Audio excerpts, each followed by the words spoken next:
Hi friends வணக்கம். Welcome to trending சமையல். Friends இன்னைக்கு வீடியோல நம்மளோட டெய்லி லைஃப்ல நமக்கு தேவைப்படக்கூடிய நிறைய யூஸ்ஃபுல்லான டிப்ஸ் அண்ட் ட்ரிக்ஸ் வந்து இந்த வீடியோல ஷேர் பண்ணியிருக்கேங்க. கண்டிப்பா உங்களுக்கு ரொம்பவே யூஸ்ஃபுல்லா இருக்கும். வீடியோ ஸ்கிப் பண்ணாம பாருங்க. சேனல் ஃபர்ஸ்ட் டைம் பார்க்குறீங்கன்னா சேனலை மறக்காம சப்ஸ்கிரைப் பண்ணி வச்சு கூட இருக்கிற பெல் ஐக்கானையும் ப்ரெஸ் பண்ணீங்கன்னா நம்மளோட அப்டேட் எல்லாம் மிஸ் பண்ணாம பார்க்க முடியும். இப்போ வாங்க நம்ம வீடியோக்குள்ள போலாம். ஃபர்ஸ்ட் டிப் என்ன அப்படின்னு சொல்லிட்டு பார்க்கலாம். இந்த மாதிரி இட்லி வந்து நம்ம வேக வைக்கும்போது, சில நேரங்கள்ல நம்ம அந்த இட்லி பாத்திரத்தில சேர்க்கிற தண்ணி வந்து நல்லா ட்ரை ஆயிட்டு, அந்த பாத்திரம் உள் பக்கமா தீஞ்சு போறது கூட சில நேரம் நமக்கு தெரியாம வேற வேலையில அப்படியே நம்ம வந்து மறந்துருவோம் இல்லையா? அந்த மாதிரி வந்து தண்ணி உள்ளுக்குள்ள உங்களுக்கே தெரியாம ட்ரை ஆகுது அப்படின்னா, இந்த ஐடியா ஃபாலோ பண்ணி பாருங்க. எப்பவுமே இட்லி பாத்திரத்தில தண்ணி வந்து நீங்க வைக்கிறீங்க அப்படின்னா, ஒரு 2 காயின வந்து உள்ளுக்குள்ள சேர்த்துருங்க. அந்த மாதிரி சேர்த்ததுக்கு அப்புறமா நீங்க வந்து இட்லி பிளேட் எல்லாத்தையும் உள்ள வச்சு க்ளோஸ் பண்ணிட்டீங்க அப்படின்னா, அந்த தண்ணி வந்து கொதிக்கும்போது அந்த காயினோட சவுண்ட் வந்து உங்களுக்கு வந்துட்டே இருக்கும். எப்போ வந்து அந்த காயினோட சவுண்ட் வந்து உங்களுக்கு நிக்கிதோ, அப்ப வந்து உள்ளுக்குள்ள தண்ணி இல்ல அப்படிங்கிறத நம்மளே வந்து புரிஞ்சுக்கலாங்க. ரொம்ப ஈஸியா நீங்க இந்த மாதிரி ஒரு ஐடியா ஃபாலோ பண்ணீங்க அப்படின்னா, உங்களோட இட்லி பாத்திரம் தீஞ்சு போறத ஈஸியா அவாய்ட் பண்ணிக்க முடியும். அதே மாதிரி இன்னொரு டிப் என்ன அப்படின்னு சொல்லிட்டு பார்த்துடலாங்க. எப்பவுமே சுட சுட நம்ம வந்து எடுத்து வைக்கும்போது பிளேட்ல இருந்து நமக்கு தனியா உடனே வந்து இட்லிய ரிமூவ் பண்ண முடியாது. அது ஆறுற வரைக்கும் கொஞ்சம் நேரம் நம்ம வந்து வெயிட் பண்ற மாதிரி இருக்கும். அந்த மாதிரி வெயிட் பண்ணாம பாத்திரத்துலருந்து எடுத்த உடனே நீங்க சூப்பரா இட்லி எடுக்கிறதுக்காக இந்த மாதிரி இட்லி பிளேட்ல பின்பக்கமா திருப்பி கொஞ்சமா தண்ணி ஊத்தி விட்டீங்க அப்படின்னா, ரொம்ப ஈஸியா உங்களுக்கு வந்து இட்லி ஒட்டாம உடனே வந்து எடுக்கிறதுக்கு வந்துருங்க. இந்த மாதிரி செய்யும்போது காலையில நம்ம அவசர அவசரமா சமைச்சுட்டு இருப்போம் இல்லையா? குழந்தைங்களுக்கு வந்து டிஃபன் குடுக்கறதுக்காக இப்போ இட்லி எல்லாம் நம்ம வந்து செய்றோம் அப்படின்னா, கொஞ்ச நேரம் அது வந்து ஆறுற வரைக்கும் நம்ம வெயிட் பண்ணிக்கிட்டு இருப்போம். அந்த மாதிரி இல்லாம உடனே வந்து நீங்க எடுக்கணும்னா, இந்த ஐடியா வந்து ஃபாலோ பண்ணி பாருங்க. ரொம்பவே யூஸ்ஃபுல்லான ஒரு டிப்ஸா இருக்கும் அப்படின்னு நெனைக்கிறேன். இந்த ஐடியா பிடிச்சிருந்ததுன்னா, இந்த வீடியோக்கு ஒரு லைக் குடுத்துருங்க. டிப் நம்பர் 2 என்னன்னு பார்க்கலாங்க. பூந்தி கரண்டி எதுவும் யூஸ் பண்ணாம, ஒரே ஒரு கொட்டாங்குச்சி மட்டும் யூஸ் பண்ணி, நம்ம இன்னைக்கு ரொம்ப சூப்பரான லட்டு எப்படி பண்ணுறதுன்னு பார்க்கலாம். இந்த லட்டு ரெசிபி பார்த்தீங்க அப்படின்னா, சின்ன பிள்ளைங்க கூட ஈஸியா வந்து பண்ணிடலாங்க.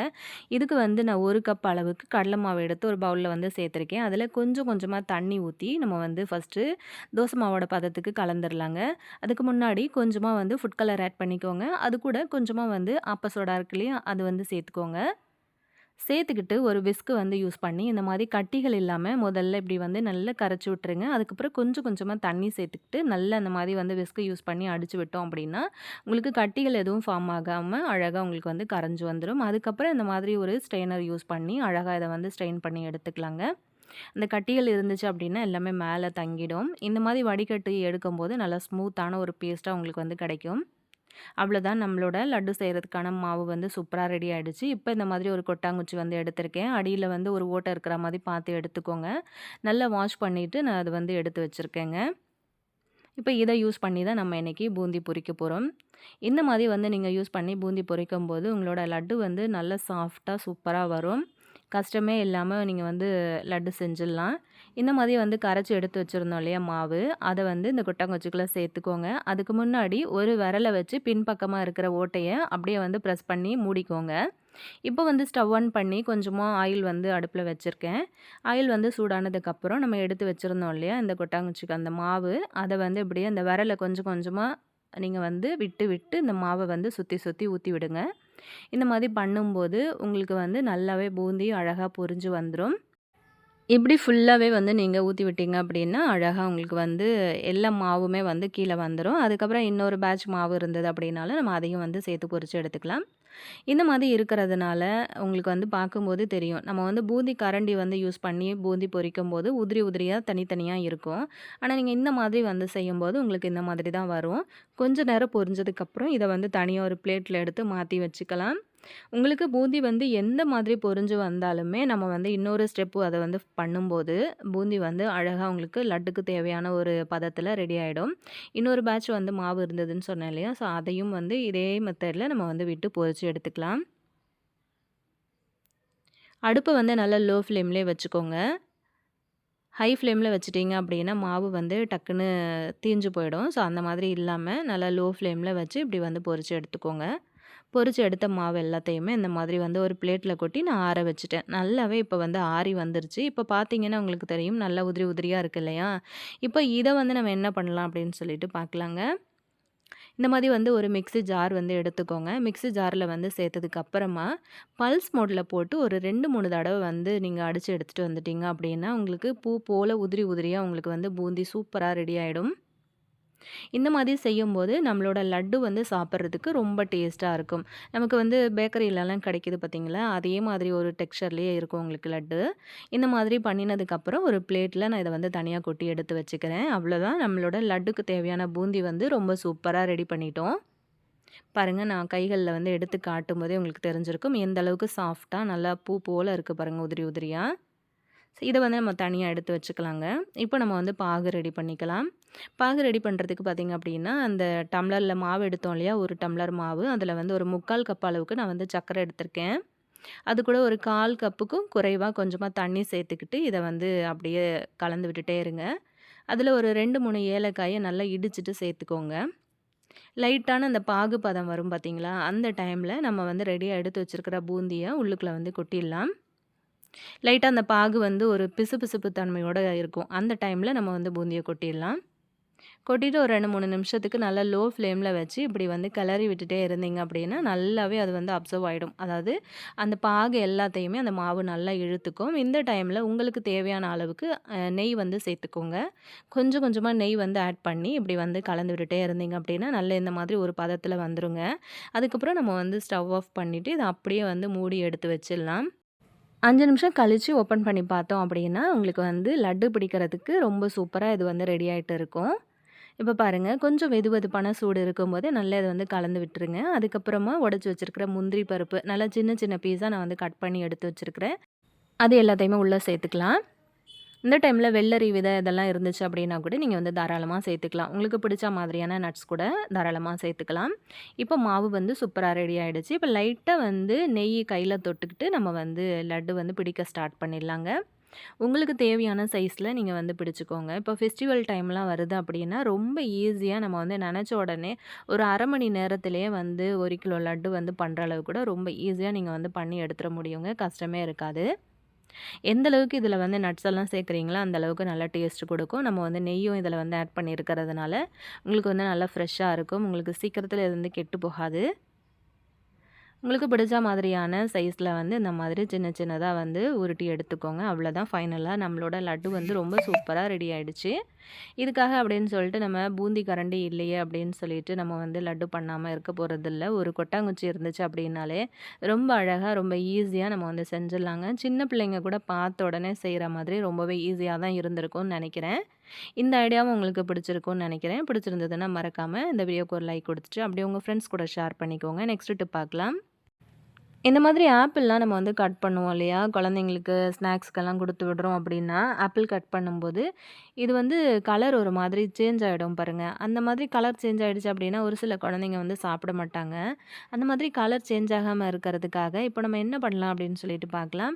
இந்த மாதிரி ஒரு ஐடியா நீங்க ஃபாலோ பண்ணீங்க அப்படின்னா, ஒரு நாள் முழுக்க நீங்க வச்சிருந்தீங்க அப்படின்னாலுமே, உங்களோட ஆப்பிள் வந்து கலர் சேஞ்ச் ஆகவே ஆகாது. கொஞ்சமா தண்ணி எடுத்துக்கோங்க ஒரு பாத்திரத்தில. அதில கொஞ்சமா உப்பு வந்து சேர்த்துக்கோங்க. உப்பு சேர்த்ததுக்கு அப்புறமா நம்ம ஆப்பிள் எல்லாத்தையுமே கட் பண்ணி அந்த உப்பு தண்ணியில போட்டு ஒரு 2, 3 நிமிஷத்துக்கு அப்படியே விட்டுருங்க. அதுக்கப்புறம் அந்த ஆப்பிள் வந்து எடுத்து இன்னொரு நல்ல தண்ணியில, அதாவது நார்மலான வாட்டர்ல அலசிட்டு, அதுக்கப்புறம் நீங்க குழந்தைங்களுக்கு வந்து ஸ்நாக்ஸு குடுத்து அனுப்பிச்சீங்க அப்படின்னாலுமே, உங்களுக்கு வந்து அந்த ஆப்பிள் கலர் சேஞ்ச் ஆகவே ஆகாதுங்க. இப்ப எப்படி இருக்கோ அதே மாதிரி தான் இருக்கும். ட்ரை பண்ணி பாருங்க. நெக்ஸ்ட் டிப் பார்க்கலாம். நம்ம இந்த மாதிரி யூஸ் பண்ற மிக்ஸி ஜார் வந்து பார்த்தீங்கன்னா, ரெகுலரா நம்ம வந்து யூஸ் பண்ணிக்கிட்டு இருப்போம் இல்லையா? அந்த மாதிரி யூஸ் பண்ணும்போது, அடியில பார்த்தீங்கன்னா, நெறைய அழுக்குகள் வந்து தங்கியிருக்கும். ஆனா, நம்ம வந்து நார்மலா பாத்திரம் கழுவும்போது அது கழுவுனோம் அப்படின்னா, அது வந்து போகாது. இப்ப நான் சொல்ற மெத்தட்ல கிளீன் பண்ணி பாருங்க. ஒரு ஸ்பூன் அளவுக்கு உப்பு சேர்த்துக்கோங்க. கொஞ்சமா விம் லிக்விட் சேர்த்துக்கிட்டு, ஒரு 2, 3 முட்டை ஓடு வந்து உள்ள சேர்த்துருக்கேன். கொஞ்சமா தண்ணி சேர்த்துக்கோங்க. இப்ப வந்து இத நல்லா அரைச்சு எடுத்துட்டு வந்துரலாம். இந்த மாதிரி செய்யும்போது, உள்ளுக்குள்ள வந்து பிடிவாதமா பிடிச்சிட்டு இருக்க கரைகள், அழுக்குகள் எல்லாமே உங்களுக்கு வந்து ஈஸியா ரிமூவ் ஆகி வந்துரும். அது மட்டும் இல்லாம அந்த பிளேட் எல்லாம் நல்லா ஷார்ப் ஆயிடும். உங்களோட மிக்ஸர் ஜார் கூட வந்து பார்த்தீங்கன்னா, நல்லா பளிச்சுன்னு புதுசு போல இருக்குங்க. முன்னாடி நான் எடுக்கும்போது உங்களுக்கு டிஃப்ரெண்ட் தெரிஞ்சிருக்கும். இப்ப இருக்கிறதுக்கு நல்ல உங்களுக்கு வந்து வித்தியாசம் தெரியும்னு நெனைக்கிறேன். ட்ரை பண்ணி பாருங்க. நெக்ஸ்ட் டிப் பார்க்கலாம். துணி பவுடர், சோப்பு, லிக்விடு இது எதுவுமே யூஸ் பண்ணாம ரொம்ப ஈஸியா நம்ம வந்து துணி துவைக்கிறது எப்படின்னு சொல்லிட்டு பார்க்கலாங்க. இந்த மாதிரி வந்து ட்ரை பண்ணி பாருங்க ஒரு தடவையாச்சும். நம்ம வந்து துவைக்கிறதுக்கான துணிய வந்து எடுத்து வச்சிருக்கேன். இது வந்து பார்த்தீங்க அப்படின்னா, இப்போ நம்ம வந்து இந்த மாதிரி சமைக்கி ஒர்க்கு இல்லைன்னா இந்த மாதிரி ஸ்டோன் ஒர்க்கெல்லாம் வச்ச மாதிரியான ட்ரெஸ்ஸஸ் வந்து நெறைய யூஸ் பண்ணுறோம் அப்படின்னா, இத வந்து நார்மலா மத்த துணிகளோட நம்ம வந்து சேர்த்து துவைக்க முடியாது இல்லையா? ஸோ அதில பிடிச்சிட்ருக்க அதில ஒட்டிட்டுருக்க அந்த கல்லு விழுந்துரும். இல்லைன்னா அந்த சமைக்கி எல்லாம் வந்து கொட்டிடும். இந்த மாதிரி ப்ராப்ளம் இருக்கிறதுனால, இத வந்து மட்டும் தனியா எப்படி நம்ம ஈஸியா துவைக்கிறது அப்படின்னு சொல்லிட்டு தான் பார்க்க போறோம். அப்படி துவைக்கும்போது கூட நம்ம வந்து எந்த விதமான லிக்விடோ, பவுடரோ, சோப்போ எதுவுமே நம்ம வந்து யூஸ் பண்ண போறது கிடையாது. இப்ப இதெல்லாம் நம்ம வந்து எப்படி ஈஸியா வந்து துவைக்கிறது அப்படின்னு சொல்லிட்டு பார்க்கலாம். ஒரு கொட்டாங்குச்சி எடுத்துக்கோங்க. அதில வந்து 1 ஸ்பூன் அளவுக்கு ஆப்ப சோடா வந்து சேர்த்துக்கோங்க. அது கூட ஒரு 1/2 ஸ்பூன் அளவுக்கு உப்பு சேர்த்துக்கோங்க. தூள் உப்பு இல்லன்னா கல்லுப்பு எது வேணும்னாலும் சேர்த்துக்கலாம். இது கூட வந்து பார்த்தீங்க அப்படின்னா, ஒரே ஒரு பாக்கெட் ஷாம்பு மட்டும் சேர்த்துக்கோங்க. அது கூடவே வந்து ஒரு 1/2 மூடி அளவுக்கு எலுமிச்சம்பழத்த வந்து பிழிஞ்சு அந்த சார மட்டும் சேர்த்துக்கோங்க. அவ்வளோதான். இந்த பொருட்கள் மட்டும் சேர்த்ததுக்கு அப்புறமா, நீங்க வந்து கொஞ்சமா தண்ணி ஆட் பண்ணிக்கோங்க. தண்ணி ஆட் பண்ணதுக்கப்புறமா, நம்ம வந்து ஆப்ப சோடாலாம் சேர்த்துருக்கோம் இல்லையா? அது வந்து நல்லா ரியாக்ட் ஆக ஆரம்பிக்கும். அப்படியே நுர பொங்கி இந்த மாதிரி வர ஆரம்பிக்கும் பாருங்க. இந்த டைம்ல நம்ம வந்து துணிய ஊற வைக்கிறதுக்கு அப்படின்னு சொல்லிட்டு, தனியா ஒரு டப்ல தண்ணி எடுத்து வச்சிருப்போம் இல்லையா? அதில வந்து இந்த லிக்விட வந்து உள்ள சேர்த்துக்கலாங்க. இந்த மாதிரி ஒரு தடவ ட்ரை பண்ணி உங்களோட அழுக்கு துணிகள நீங்க வந்து துவைச்சு பாருங்க. அதாவது நார்மலா இந்த துணிகள் மட்டும் இல்லாம, நீங்க மற்ற எந்த விதமான அழுக்கு துணிகள் துவைச்சீங்க அப்படின்னாலுமே, நல்லா அழுக்கு உங்களுக்கு வந்து விட்டு போகும். நல்லா பளிச்சுன்னு உங்களுக்கு வந்து கிளீன் ஆகும். ஆப்ப சோடாலாம் சேர்த்துருக்கிறதுனால, உங்களோட துணிகள்ல வந்து ஏதாவது எண்ணெய் கறைகள் ஏதாவது பட்டுருக்கு அப்படின்னாலுமே, ரொம்ப ஈஸியா உங்களுக்கு வந்து போயிடும். அதோட நம்ம எலுமிச்சம்பழ சாறும் வந்து சேர்த்துருக்கோம் இல்லையா? அதனால எந்த விதமான அழுக்குகள் இருந்தாலுமே நல்லாவே உங்களுக்கு வந்து இது ஒர்க் அவுட் ஆகுங்க. இப்ப இந்த மாதிரி வந்து ஒரு டப்ல நான் தண்ணி எடுத்து வச்சிருந்தேன்ல, அதில நல்லா கலந்து விட்டதுக்கப்புறம், நல்லா நுரைக்க நுரைக்க கை வச்சு கலந்து விட்டுருங்க. அதுக்கப்புறம் நம்ம எடுத்து வச்சிருக்கிற ட்ரெஸ் எல்லாத்தையுமே இதில வந்து அப்படியே முக்கி, அப்படியே ஊற வச்சிடலாம். டைம் இருந்தது அப்படின்னா, ஒரு 1/2 மணி நேரம் வரைக்கும் கூட இத அப்படியே நம்ம விட்டுட்டு ஊற வச்சுருங்க. இப்படி வந்து பண்ணும்போது ரொம்ப ஈஸியாவே உங்களுக்கு இதில பிடிச்சிருக்கிற அழுக்குகள், கரை எல்லாமே வந்து வந்துரும். துணியும் வந்து உங்களுக்கு ரொம்பவே சேஃபா இருக்கும். மத்த துணிகளோட வந்து சேர்த்து துவைக்கும்போது, நம்ம வந்து இந்த மாதிரி துணிகள்ல இருக்கிற ஒர்க் எல்லாமே வந்து போயிடும். சில நேரம் இதெல்லாம் வந்து நம்ம மிஷின்லயும் வந்து போட முடியாது இல்லையா? ஸோ கையில தான் வந்து துவைக்க வேண்டியதா இருக்கும். அப்படி துவைக்கும்போது கூட நமக்கு அதில ஒர்க் பண்ணியிருக்கிற அந்த ஸ்டோனு, சமிக்கி எல்லாமே வந்து கொட்டுறதுக்கும் வாய்ப்பு இருக்கு. அந்த மாதிரி இல்லாம நீங்க இப்படி செஞ்சுட்டீங்க அப்படின்னா, நல்ல அழுக்கு வந்து விட்டு வந்திருக்கும். ஒரு 1/2 அன் ஹவர் கழிச்சு வந்து நான் பார்த்தேன். நல்லாவே வந்து அழுக்கெல்லாம் போயிட்டு, துணிகள் எல்லாமே நல்லா பளிச்சுன்னு இருந்தது. அதுக்கப்புறம் இத அப்படியே எடுத்து வேணும்னா லைட்டா நீங்க வந்து கசக்கிக்கலாம். அப்படியே எடுத்து கசக்குனதுக்கு அப்புறமா இன்னொரு டப்ல வந்து தண்ணி எடுத்து வச்சிருந்தேன். அதில அப்படியே ஒரு தண்ணீல இல்லன்னா ஒரு 2 தண்ணீல அலசி எடுத்துட்டு, நம்ம அப்படியே வந்து காய போட்டுறலாங்க. வீட்ல வந்து பெண் குழந்தைங்க இருக்கிறாங்க அப்படின்னா, கண்டிப்பா நெட்டு வச்ச மாதிரியான ட்ரெஸ்ஸஸ் வந்து நம்ம நெறைய வாங்கி யூஸ் பண்ணுவோம் இல்லையா?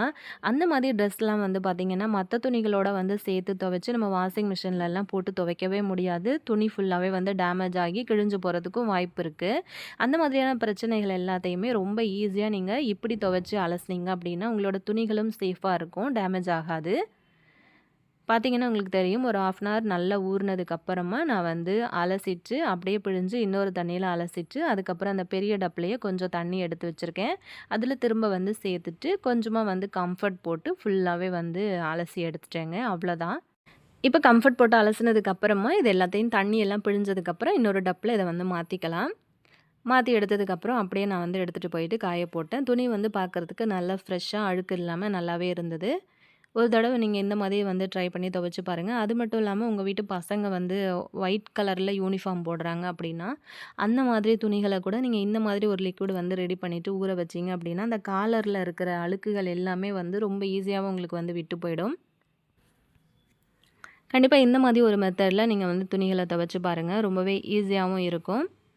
அது மட்டும் இல்லாம இந்த மாதிரி சமிக்கி ஒர்க்கு, ஸ்டோன் ஒர்க்கெல்லாம் இருக்குது அப்படின்னாலுமே உங்களுக்கு வந்து டேமேஜ் ஆகாம நல்லாவே இருக்குங்க. ட்ரை பண்ணி பாருங்க. நெக்ஸ்ட் டிப் என்ன அப்படின்னு சொல்லிட்டு பார்க்கலாம். கற்பூரம் யூஸ் பண்ணி நம்ம வீட்ல வந்து என்னென்னலாம் பண்ணலாம் அப்படிங்கிற நிறைய ஏகப்பட்ட ஐடியாஸ் வந்து நான் ஆல்ரெடி வீடியோவில் ஷேர் பண்ணியிருக்கேங்க. அதிலிருந்து ஒரு சின்ன கிளிப்பிங்ஸ் மட்டும் இதில் ஆட் பண்ணியிருக்கேன். நம்ம வந்து எப்படி தான் வீடு தொடச்சாலுமே நமக்கு வீட்டில் வந்து ஒரு மாதிரி ஸ்மெல் வந்து வரும். அதுலேயும் பார்த்தீங்கன்னா ஒரு சில டைல்ஸை பொறுத்த வரைக்குமே அந்த டைல்ஸை வந்து நம்ம தொடச்சி விடும்போதே அதில் ஒரு விதமான வாடை வந்து வரும். அந்த மாதிரி பிரச்சனைலாம் இல்லாமல் உங்களுக்கு சின்ன சின்ன ஈக்கள், கொசு, எறும்பு இதெல்லாம் வந்து வராமல் இருக்கணும் அப்படின்னா வீடு எப்போவுமே நல்ல வாசத்தோடு இருக்கணும் அப்படின்னா இந்த மாதிரி வந்து நீங்கள் வீடு துடைக்கும்போது செஞ்சு பாருங்கள். கொஞ்சமாக ஒரு பக்கெட்டில் தண்ணி எடுத்திருக்கேன். ஒரு பாக்கெட் ஷாம்பு வந்து சேர்த்துக்கோங்க. அதில் ஒரு 2 கற்பூரத்தை நல்லா உதிர்த்து விட்டுட்டு அந்த தண்ணியில் வந்து நல்லா கரைச்சி விட்டுருங்க. அவ்வளோதான். ரொம்ப சூப்பராக இந்த தண்ணியில் நம்ம வந்து மாப்பு இருக்கு இல்லையா, அதை வந்து நல்லா டிப் பண்ணி எடுத்து இப்படி நல்லா பிழிஞ்சு விட்டுருங்க. அதுக்கப்புறம் நம்ம வீட்டில் எல்லா இடங்கள்லையுமே இந்த மாதிரி தண்ணி யூஸ் பண்ணி நீங்கள் வந்து தொடச்சி பாருங்கள். இப்படி வந்து பண்ணும்போது வீடு நல்ல ஒரு மைல்டான ஒரு வாசனை வந்து வந்துட்டே இருக்குங்க. அது மட்டும் இல்லாமல் தரையும் வந்து நல்லா ஷைனிங்காக இருக்கும். அழுக்கும் வந்து ஈஸியாக உங்களுக்கு போயிடும். அது மட்டும் இல்லாமல் இந்த மழைக்கால நேரங்களில் வர்றதான ஒரு விதமான ஈர வாடை இருக்கும்ல, அந்த வாடைகளும் வந்து வராமல் உங்களுக்கு எப்போவுமே நல்ல ஒரு வாசத்தோடு இருக்கும். இந்த மாதிரி ஒரு ஐடியாவில் நீங்கள் வந்து உங்களோட தரையை தொடச்சி பாருங்கள். இந்த கற்பூரத்தோட வாசனைக்கு பார்த்தீங்கன்னா, தரையில வர்ற ஒரு சில அந்த பூச்சிகள்லாம் இருக்கும் இல்லையா? குட்டி குட்டி பூச்சி, எறும்பு அதெல்லாம் வந்து உங்களுக்கு வராமயே இருக்கும். வீடு எப்போவுமே நல்லா கிளீனாவே இருக்கும். ட்ரை பண்ணி பாருங்க. நெக்ஸ்ட் டிப் என்னன்னு சொல்லிட்டு பார்த்துடலாங்க. இந்த மாதிரி ஊருளி எல்லாம் யூஸ் பண்ணி நீங்கள் வந்து வீட்டை டெக்கரேட் பண்ணுறதுக்காக பூக்கள்லாம் அரேஞ்ச் பண்ணி வைக்கிறீங்க அப்படின்னா, அது வந்து வாரத்தில் ஒரு தடவையாவது நம்ம வந்து க்ளீன் பண்ணி வச்சோம் அப்படின்னா தான் அது கருத்து போகாமல் நல்லாவே இருக்கும். இப்போ இந்த உருளி வந்து பார்க்கும்போது உங்களுக்கு தெரிஞ்சிருக்கும்னு நினைக்கிறேன். நம்ம இந்த மாதிரி பித்தளையில் வந்து வாங்கி யூஸ் பண்ணுறோம் அப்படின்னா, சீக்கிரமாகவே அது வந்து கருத்து போயிடும். உள்ளுக்குள்ளே வந்து பார்த்தீங்க அப்படின்னா எந்த அளவுக்கு கருப்பாக இருக்குது, வெளி பக்கத்தில் ஒரு மாதிரி ஒயிட்டாக டாட்டாக இருக்குது பாருங்கள். ஸோ இதை வந்து நம்ம பளபளன்னு புதுசு போல் நிமிஷத்தில் எப்படி மாற்றுறது அப்படின்னு சொல்லிட்டு பார்க்கலாங்க. நம்ம வீட்டில் வந்து எப்போவுமே தொட்டியில் இந்த மாதிரி வந்து செடி வச்சுருப்போம் இல்லையா, அதில் இருக்கிற மண் மட்டும் கொஞ்சமாக எடுத்துக்கோங்க. இப்போ நான் வந்து எடுத்திருக்கேன் பாருங்கள். மண்ணோட கலர் வந்து உங்களுக்கு பார்க்கும்போது தெரியும் எப்படி இருக்குது அப்படின்னு சொல்லிட்டு. ஒரு சின்ன குட்டி கிண்ணத்தில் கொஞ்சமாக மண் வந்து எடுத்திருக்கேன். அது ஈரமாக தான் இருக்குது. இப்போ இந்த மண்ணில் நம்ம என்னென்ன பொருட்கள் வந்து சேர்த்துக்கலான்னு பார்க்கலாங்க. இதில் வந்து ஒரு 1/2 ஸ்பூன் அளவுக்கு தூள் உப்பு இருக்குல்ல, அது வந்து சேர்த்துக்கோங்க.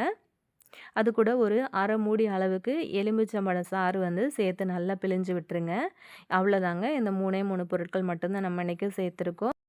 இதை வந்து கை வச்சு நல்லா கரைச்சி விட்டுட்டிங்கன்னா நல்ல திக்கான ஒரு பேஸ்ட்டாக உங்களுக்கு கிடைக்கும்.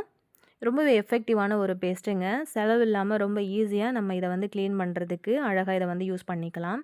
இதுக்காக அப்படின்னு சொல்லிட்டு செலவு பண்ணி நம்ம வந்து இந்த பீத்தாம்பரி பவுடர்லாம் விற்பாங்க இல்லையா, அந்த மாதிரி பொருட்கள்லாம் காசு கொடுத்து வாங்கி நம்ம யூஸ் பண்ணணும்னு அவசியம் கிடையாது. ரொம்ப ஈஸியாக வீட்டில் இருக்கிற பொருட்கள் மட்டும் யூஸ் பண்ணி அழகாக நீங்கள் வந்து உங்களோட பித்தளை பொருட்களை வந்து ஈஸியாக க்ளீன் பண்ணிடலாங்க. இப்போ இந்த பேஸ்ட் வந்து யூஸ் பண்ணி அந்த உருளி ஃபுல்லாகவே வந்து நான் அப்ளை பண்ணி விட்டுருக்கேன்.